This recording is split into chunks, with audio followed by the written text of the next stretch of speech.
Selamat datang kembali dalam penelaahan mendalam kita. Anda pernah nggak sih ngerasa kerjaan udah oke, cukup memuaskan gitu, tapi kok kayak ada yang kurang klik dan susah jelasin kenapa gitu? Sering tuh kayak gitu. Iya kan? Kayak cerita Steve ini, penjual baja, udah 23 tahun loh. Pas ditanya Peter Docker di pesawat, terus kenapa soal kerjaannya, dia baru ngeh. Alasan terdalamnya tuh bukan soal bajanya, tapi keyakinannya soal sumber daya alam yang harus dipakai secara bertanggung jawab. Nah, bajanya itu cuma cara dia mewujudkan itu. Menarik banget ya cerita itu. Langsung kena intinya. Betul. Nah, hari ini kita bakal gali lebih dalam buku Find Your Why dari Simon Sinek, David Mead, dan Peter Docker. Fokus kita yaitu memahami konsep inti mengapa atau why ini, dan yang penting juga, gimana sih cara nemuinnya dan mulai menerapkannya. Udah jelas sumbernya? Yuk kita bedah. Iya, setuju banget. Dan perlu digarisbawahi ya, ini bukan soal ngejar seneng sesaat aja. Kayak, capek target penjualan atau dapat bonus gitu, itu kan sementara ya. Cepet hilang ya rasanya. Betul. Buku ini tuh ngomongin soal fulfillment, kepuasan yang mendalam, yang awet gitu. Dan itu datangnya dari tahu mengapa kita melakukan sesuatu. Merasa jadi bagian dari sesuatu yang lebih besar dari diri kita sendiri, gitu loh. Oke, fulfillment, kepuasan jangka panjang. Nah, konsep utamanya kan lingkaran emas itu ya, golden circle. Bisa dijelasin dikit nggak? Intinya apa sih? Oke, jadi intinya tuh, setiap kita atau organisasi ya, itu beroperasi di 3 level. Ada apa, what, yang kita kerjain, terus ada bagaimana, how, kita ngerjainnya, ini biasanya nilai-nilai atau prinsip unik kita, sama mengapa, why kita ngerjain itu semua. What, how, why. Oke? Nah, kebanyakan orang atau perusahaan, fokusnya tuh biasanya cuma di apa sama bagaimana. Oh gitu. Yang kelihatan langsung ya? Iya, yang gampang dijelasin. Padahal, disinilah kuncinya. Why itu tujuan kita. Keyakinan inti yang benar-benar ngedorong kita. Dan ini bukan soal uang loh ya. Uang itu cuma hasil. Hmm, Why ini nyambungnya langsung ke sistem limbik di otak kita. Itu pusat emosi, perilaku, sama pengambilan keputusan. Dan yang menarik, bagian otak ini tuh nggak punya kapasitas bahasa. wah pantesan ya kadang susah jelasin kata hati atau gut feeling gitu. Nah itu dia. Makanya koneksi emosional seringkali lebih kuat daripada argumen rasional melulu. Kalau kita coba bangun loyalitas cuma pakai fitur sama harga, itu kan logika neokorteks ya, seringnya nggak nyampe ke pusat kepercayaan di otak limbik ini. Ah, jadi nggak cukup ya cuma modal fitur keren atau harga murah buat bikin orang bener-bener loyal? Kayak contoh penjual kertas di buku itu kan? Yang tawaran biasa, kertas kualitas terbaik, harga termurah. Logis sih. Banget. Tapi bandingin sama kami percaya ide perlu disebarkan, nah kertas kami bantu mewujudkannya. Kami bikin kertas untuk ide-ide besar. Wah, beda banget rasanya. Lebih nyentuh gitu ya. Persis. Kalau kita komunikasikan why kita, itu bakal narik orang, entah pelanggan, karyawan, partner, yang percaya sama apa yang kita percayai. Hubungannya jadi lebih dalam. Bener juga. Plus, tahu why kita itu kayak ngasih filter.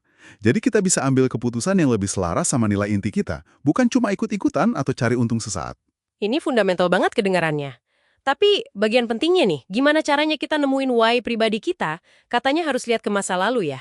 Betul. Why Anda itu unik dan sebenarnya udah terbentuk dari dulu. Mungkin remaja atau awal dewasa. Akarnya dari pengalaman-pengalaman penting dalam hidup.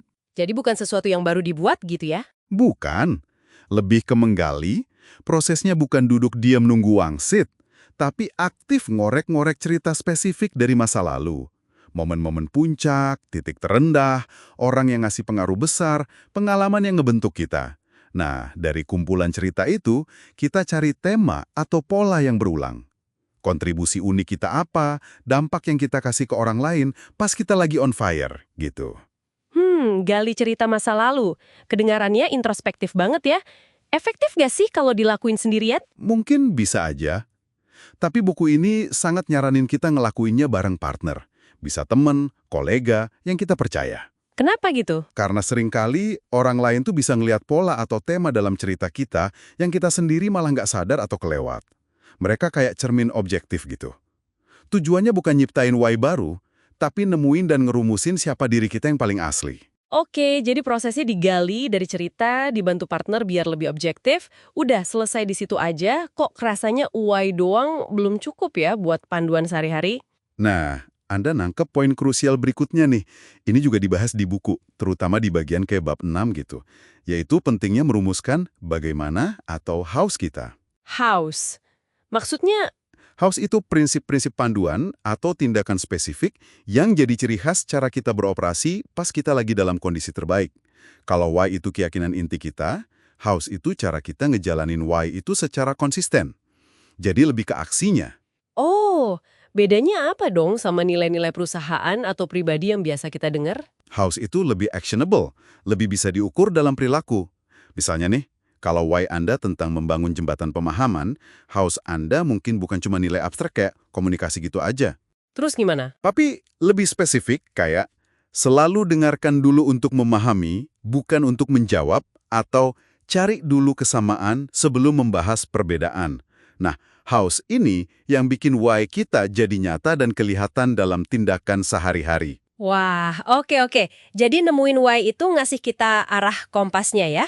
Terus nentuin house itu ngasih kita peta jalannya. Cara kita bergerak ke arah sana. Tepat sekali. Kombinasi keduanya ini yang akhirnya bisa bawa kita ke fulfillment, ke kepuasan jangka panjang yang kita bahas di awal tadi. Jadi nggak cuma tahu tujuannya, tapi juga tahu cara terbaik kita untuk mencapainya. Betul. Nah, memahami ini secara konsep itu satu hal ya. Menerapkannya dalam hidup kita itu langkah selanjutnya. Dan ini bawa kita ke pertanyaan penting nih buat Anda renungkan. Oke, apa tuh? Kalau Anda udah bisa, atau mulai bisa nih, merumuskan why Anda, kontribusi unik Anda, dan dampaknya, dan mungkin juga beberapa house atau prinsip panduan Anda, Iya. apa satu tindakan spesifik, sekecil apapun, yang bakal Anda lakuin minggu ini, yang secara sadar mencerminkan why dan house tersebut? Satu tindakan spesifik minggu ini yang nyerminin why dan house kita ya. Sesuatu buat dipikirin lebih lanjut nih. Oke, sampai jumpa di penelaahan kita berikutnya.